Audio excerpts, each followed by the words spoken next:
was discussed why we accept such high deaths from drugs, suicides, and COVID. You know, 1 million dead from COVID. But I think there's and I wonder about your comments on this, and if history has moved in, if you've ever thought of working with a neurobiologist or a historian, because there's a deeply toxic self-interest, which I think you also discuss in your books, toxic self-interest versus group interest, because there's a capitalistic and Western society survival of fittest ideology that originated originally to try and justify scientifically racism and white supremacy in the 1860s with the first libertarians, Galton and Herbert Spencer, where what they were trying to show was, because that isn't how evolution works, and think tanks on both sides wrongly think that it's competition that is the magic behind evolution. It's not. It's actually cooperation, and they also wrongly view the benefits of evolution, because evolution does Hey, not. Michael, we got a lot to unpack there. Let's hear from our guest.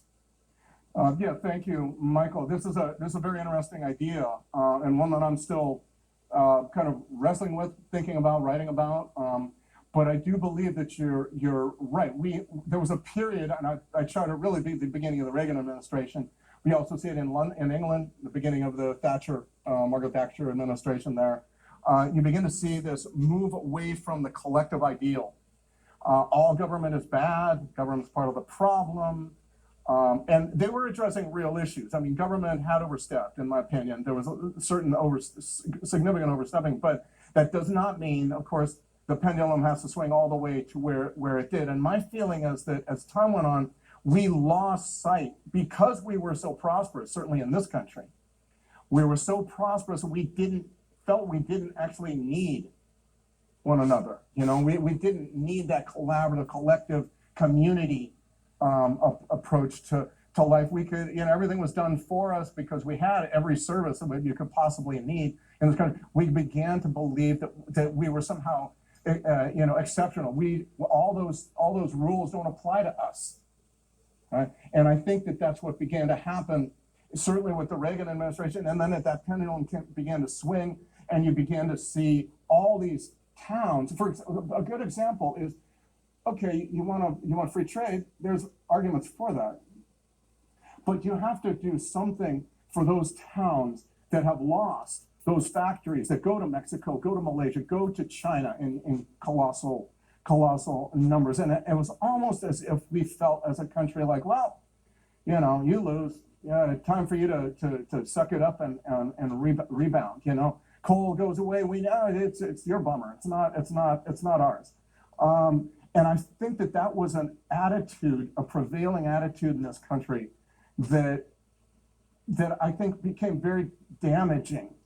And self-reliance is an important thing, but the thing about self-reliance is it's dependent on other people. It's a counterintuitive, but I think, but you cannot be self-reliant without the help of other people. And we lost that, I think, to a great degree. And I think a symptom, there are others, but a symptom is the enormous, very entrenched now, drug addiction epidemic that we're seeing coast to coast. You also see it, though, in other statistics: suicide, depression, friendlessness. People don't have any friends, loneliness. You know, you see a lot of things like this. You see big housing developments being built out in the middle of nowhere, so that next time you need to go buy a loaf of bread, you have to get in your car for 5 miles and that kind of thing.